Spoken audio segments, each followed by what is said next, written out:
ischemic disease, but instead of that, of the heart, it is the brain. So, if we look at what we now call the non-communicable diseases, that is, diseases which are not caused by infection, and that is the cause of 70% of deaths the world over. Most of the deaths are from coronary artery disease. In fact, twice the number of people die from coronary artery disease than those who die from cancers. So, as I said, if we live the life that most of us are living now, with all these behavioral risks like having an unhealthy diet, we will having physical inactivity, uh, abuse of tobacco or smoking, all of us will end up having coronary artery disease or one of the other problems. But what is the reason for this? Why is it that coronary artery disease is the biggest killer? Unfortunately, we are slowly getting to understand in the last 10 to 15 years that coronary artery disease and our behavior is because of the fact that it is related to our genes. And what do I mean by related to our genes? When I say it's related to our genes means whatever we do, suppose I don't eat properly, suppose I am stressed out, everything converts into what we call inflammation. And I'm going to talk about that a little bit inside the body and leads to heart disease, leads to heart attack, leads to hypertension, leads to diabetes mellitus, leads to stroke.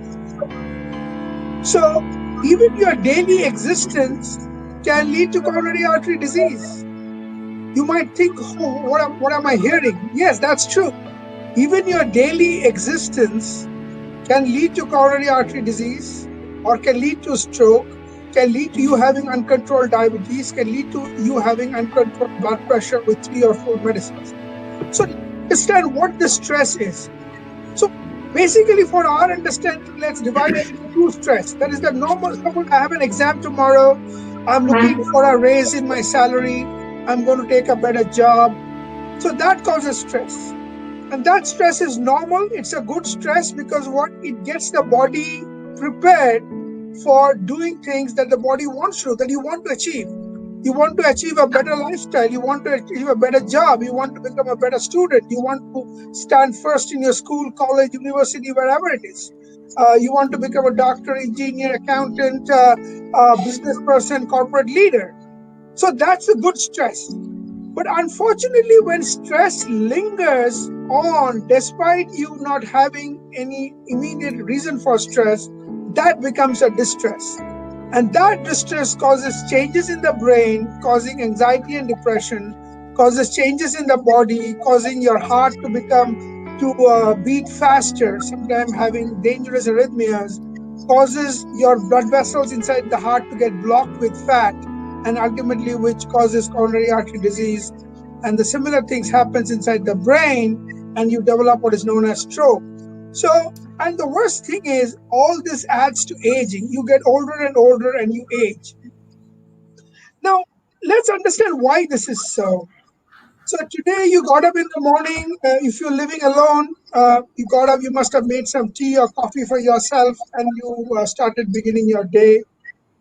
People who live with their family might have got up, seen their son, their wife, their daughter, their mother, their father. But this has not been so for the last 1 million years that we were on this earth. So when our forefathers used to get up in their cave, the first thing they could be seeing is a saber-toothed tiger waiting to eat him up, or a big mammoth waiting to crush him below his feet, or even a slithering anaconda trying to get into the cave. So he had two options. One option is he has to either kill this animal or run and save his life. He must have done that properly, and that is why you and I are the dominant species on this earth. Otherwise, we would have found dinosaurs or other species roaming in the earth, and there would have been no human beings. So, this is called the flight or fight response. So, a human body, because the civilization is for a few years, which could be 5,000, 10,000, historiological people differ in their opinions.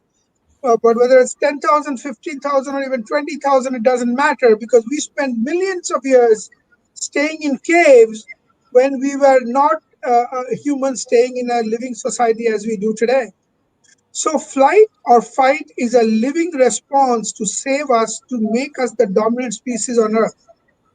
So, despite the fact that I'm living in a house, there is no slithering anaconda in my garden or in my bedroom, my behavior pattern of every human being still behaves like that. So, when I have a stressor, I behave as if I am being confronted with a saber-toothed tiger or an anaconda. Say, for example, there is pandemic going on now, as all of you know, COVID-19. I don't have COVID-19. I'm staying at home. I'm wearing masks when I'm going out. But still, somewhere in my subconsciousness, I'm scared. Oh, what happens if I have COVID-19? Oh, what happens if I then lose my job? Oh, what happens if my child gets sick? Oh, what happens if my father, who's 80 years old with diabetes, he dies because of catching COVID? So these are the thoughts that come into your mind. And there's nothing wrong in these thoughts coming. But the problem is how the body processes that stuff. The body should process these thoughts by saying, okay, this is a problem. You might have it. Take adequate precautions and then forget about it. If it happens, we'll take care of it. But unfortunately, 90% of us, that's not what happens. We go on thinking inside us, not consciously, subconsciously, and there is release of dangerous chemicals inside our body called glucocorticoids. There's release of dangerous chemical called norepinephrine and epinephrine. This makes the heart thick and less pliable to do the work that it's doing. It changes our brain and creates nerve circuits inside our brain that makes us anxious prone, that makes us depressed, that makes us to have traumatic stress disorders, and makes us to have panic attack. So each and every part of our body, now we know, even in our genes, are affected, which causes the problem of arterial disease or inflammation. Why? This stress that you have, body has a mechanism to convert this stress in your brain into inflammation all over the body. Now, as I told you, if you have eustress, which I said is normal, which is good, because you needed to have a you need to be stressed out like this. If an anaconda is